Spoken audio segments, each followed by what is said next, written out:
Greetings, Harris Vice President. Is this something that we should discuss? I think many Americans do enjoy the paper, or is it just such a focus? And you did see that there's nothing wrong.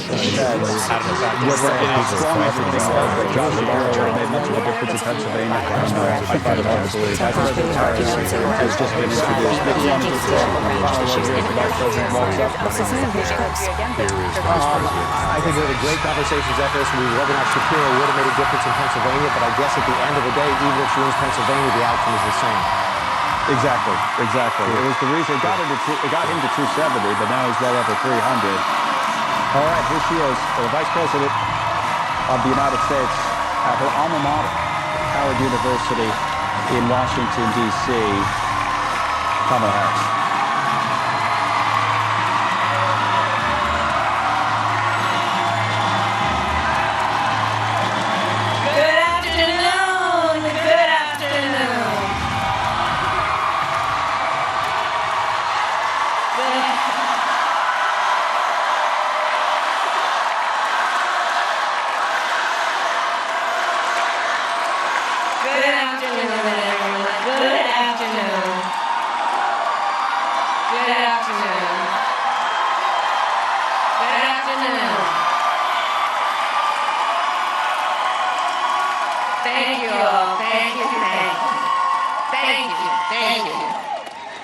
So let me say, and I love you back, and I love you back. So let me say, my heart is full today. My heart is full today, full of gratitude for the trust you have placed in me, full of love for our country, and full of resolve. The outcome of this election is not what we wanted, not what we fought for, not what we voted for, but hear me when I say, the light of America's promise will always burn bright. As long as we never give up, and as long as we keep fighting.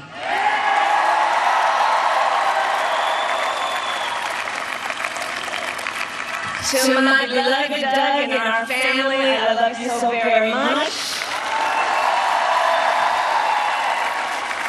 To President Biden and Dr. Biden, thank you for your faith and support. To Governor Walz and the Walz family, I know your service to our nation will continue. And to my extraordinary team, to the volunteers who gave so much of themselves, to the poll workers and the local election officials, I thank you all. Look, I am so proud of the race we ran, and the way we ran it, over the 107 days of this campaign. We have been intentional about building community and building coalitions, bringing people together from every walk of life and background, united by love of country with enthusiasm and joy in our fight for America's future. And we did it with the knowledge that we all have so much more in common than what separates us. Now I know folks are feeling and experiencing a range of emotions right now. I get it. But we must accept the results of this election. Earlier today, I spoke with President-elect Trump and congratulated him on his victory. I also told him that we will help him and his team with their transition, and that we will engage in a peaceful transfer of power.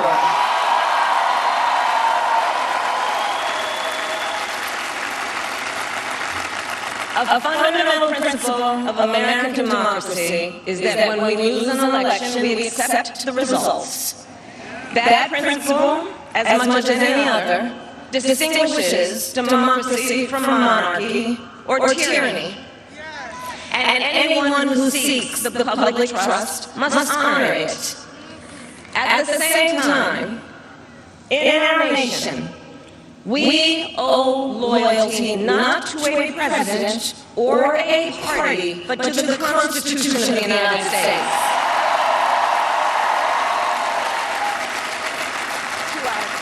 And loyalty to our conscience and to our God. My allegiance to all three is why I am here to say, while I concede this election, I do not concede the fight that fueled this campaign.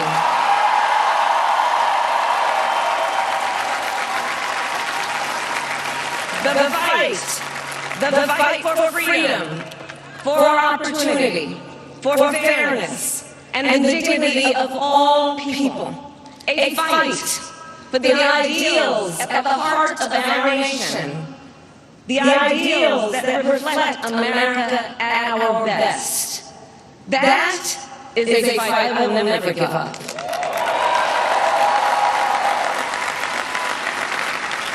I will never give up the fight for a future where Americans can pursue their dreams, ambitions, and aspirations. Where the women of America have the freedom to make decisions about their own body and not have their government telling them what to do.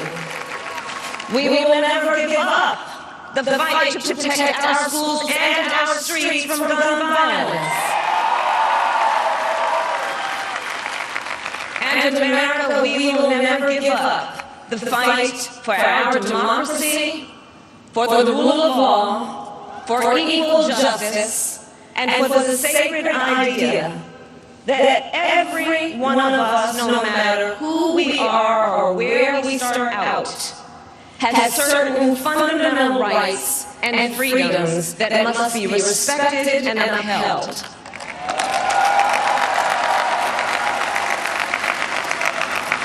And we will continue to wage this fight in the voting booth, in the courts, and in the public square. And we will also wage it in quieter ways, in how we live our lives, by treating one another with kindness and respect, by looking in the face of a stranger and seeing a neighbor, by always using our strength to lift people up, to fight for the dignity that all people deserve. The fight for our freedom will take hard work, but like I always say, we like hard work. Hard work is good work. Hard work can be joyful work. And the fight for our country is always worth it. It is always worth it.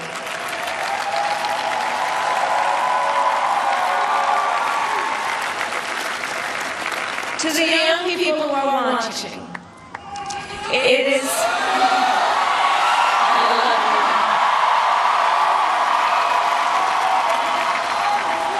To the young people who are watching, it is okay to feel sad and disappointed.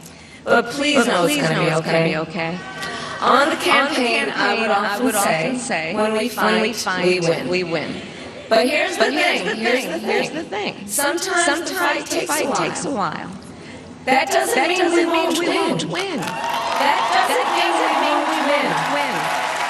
The important thing is don't ever give up. Don't ever give up. Ever stop trying to make the world a better place. You have power. You have power. And don't you ever listen when anyone tells you something is impossible because it has never been done before.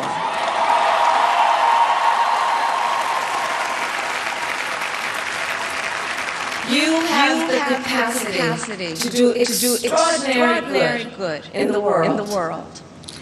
And so to everyone who is watching, do not despair. This is not a time to throw up our hands. This is a time to roll up our sleeves. This is a time to organize, to mobilize, and to stay engaged for the sake of freedom and justice and the future that we all know we can build together. Look, many of you know I started out as a prosecutor. Throughout my career, I saw people at some of the worst times in their lives. People who had suffered great harm and great pain. And yet found within themselves the strength and the courage and the resolve to take the stand, to take a stand, to fight for justice, to fight for themselves, to fight for others. So let their courage be our inspiration. Let their determination be our charge. And I'll close with this. There's an adage, and historian once called a law of history. True of every society across the ages. The adage is, only when it is dark enough can you see the stars. I know many people feel like we are entering a dark time. But for the benefit of us all, I hope that is not the case. But here's the thing, America, if it is, let us fill the sky with the light of a brilliant billion of stars.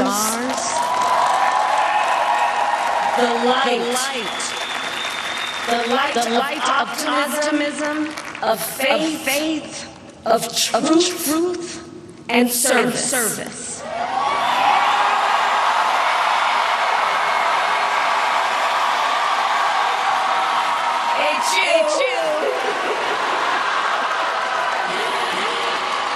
And may that work guide us, even in the face of setbacks, toward the extraordinary promise of the United States of America. I thank you all. May God bless you, and may God bless the United States of America. Thank you. Vice President Kamala Harris in the concession speech. Vice President Kamala Harris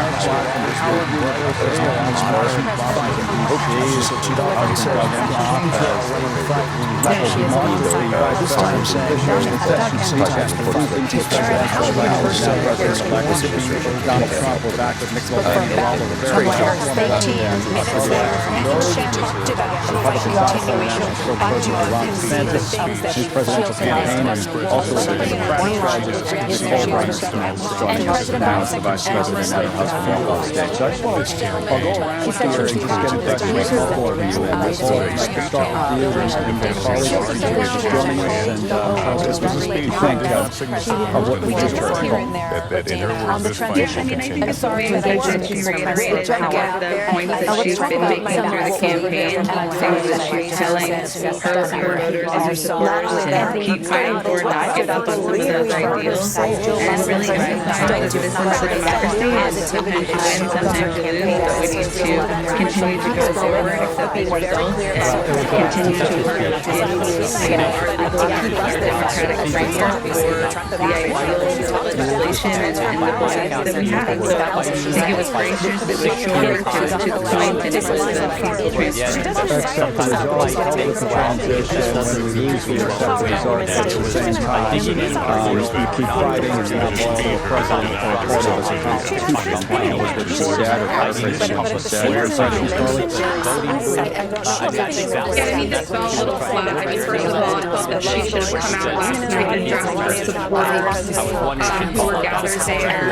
I also think it's customary for her by saying that, you know, I called President-elect Trump to wish him congratulations and, you know, now is the time to come together. I didn't hear much of that. What I heard was some of the rallying cry for Democrats to continue on this path for a failing